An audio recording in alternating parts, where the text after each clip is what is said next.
I just had to let you know you're.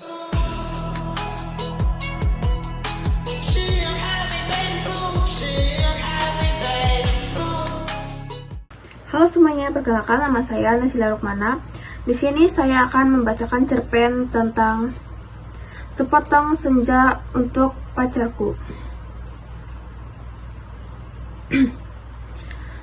Alina tercinta, bersama surat ini kukirimkan padamu sepotong senja dengan angin, debur ombak, matahari terbenam, dan cahaya keemasan.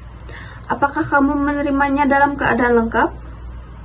Seperti setiap senja, di setiap pantai tentu ada juga burung-burung, pasir yang basah, siluet batu karang, dan barangkali juga perahu lewat di jauhan.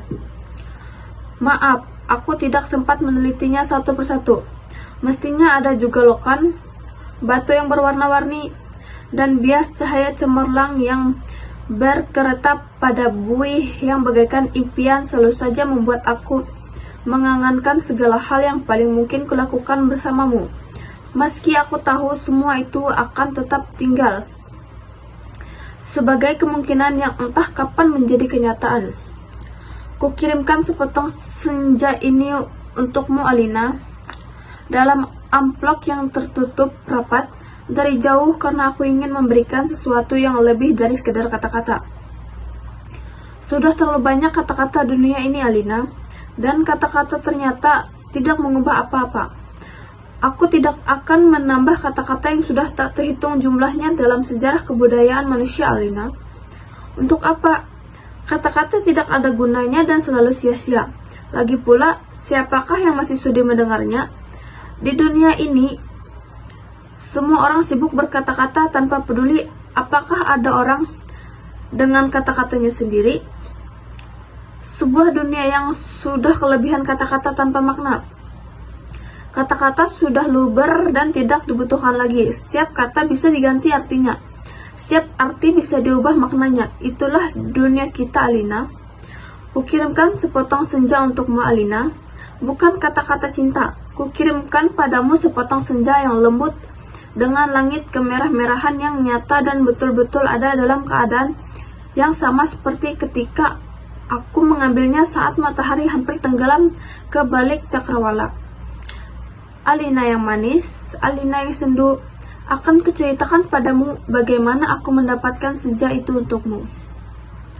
Sore itu aku duduk seorang diri di tepi pantai, memandang dunia yang terdiri dari waktu, memandang bagaimana ruang dan waktu bersekutu, menjelmakan alam itu untuk mataku. Di tepi pantai, di tepi bumi, semesta adalah sapuan warna keemasan dan lautan adalah cairan logam, meski buih pada debur ombak yang mengempas itu tetap saja putih seperti kapas, dan langit tetap saja ungu, dan angin tetap saja lembab dan basah, dan pasir tetap saja hangat ketika kuusapkan kakiku ke dalamnya. Kemudian tiba-tiba senja dan cahaya gemetar. Keindahan berkutat melawan waktu, dan tiba-tiba teringat padamu. Barangkali senja ini bagus untukmu, pikirku. Maka kupotong senja itu sebelum terlambat.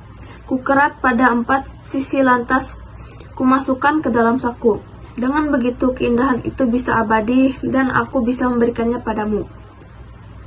Setelah itu, aku berjalan pulang dengan perasaan senang. Aku tahu kamu akan menyukainya karena kamu tahu itulah senja yang selalu kamu bayangkan untuk kita. Aku tahu kamu selalu membayangkan hari libur yang panjang, perjalanan yang jauh, dan barangkali sepasang kursi malas pada sepotong senja di sebuah pantai di mana kita akan bercakap-cakap sembari memandang langit sambil berangan-angan sambil bertanya, apakah semua ini memang benar-benar telah terjadi?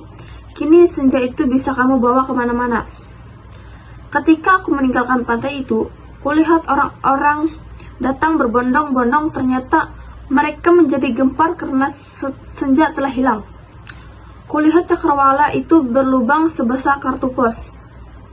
Alina sayang, semua itu telah terjadi dan kejadiannya akan tetap seperti itu. Aku telah sampai ke mobil ketika di antara kerumunan itu kulihat seorang menunjuk-nunjuk ke arahku. Dia yang mengambil senja itu, saya lihat dia mengambil senja itu. Kulihat orang-orang itu melangkah ke arahku. Melihat gelagat itu, aku segera masuk mobil dan tancap gas. Catat nomornya, catat nomornya. Aku melejit ke jalan raya. Ku kebet mobilku tanpa perasaan panik. Aku sudah berniat memberikan senja itu untukmu dan hanya untukmu saja, Alina. Tak seorang pun boleh mengambilnya dariku. Cahaya senja yang keemasan itu berbinar-binar di dalam saku. Aku merasa cemas karena meskipun kaca di mobilku gelap, tapi cahaya senja tentu cukup terang dilihat dari luar. Dan ternyata cahaya senja itu memang menembus segenap cahaya dalam mobilku, sehingga mobilku itu meluncur dengan nyala, cemerlang ke aspal maupun ke angkasa. Dari radio yang kusetel, aku tahu di berita tentang hilangnya senja telah tersebar kemana-mana. Dari televisi, dalam mobil, bahkan kulihat potretku sudah terpampang. Aduh, baru hilang satu senja saja sudah paniknya seperti itu. Apakah tidak bisa menunggu sampai besok? Bagaimana kalau setiap orang mengambil senja untuk pacarnya masing-masing? Barangkali memang sudah waktunya dibuat senja tiruan yang bisa dijual di toko. Toko dikemas dalam kantong plastik dan dijual di kaki lima. Sudah waktunya senja diproduksi besar-besaran supaya bisa dijual anak-anak pedagang asongan di perempatan jalan. Senja, cuman 1.003. Di jalan tol, mobilku melaju masuk kota. Aku harus hati-hati karena semua orang mencariku. Sirena mobil polisi meraung-raung di mana-mana. Cahaya kota yang tetap gemilang tanpa senja membuat cahaya keemasan dari dalam mobilku tidak terlalu kentara.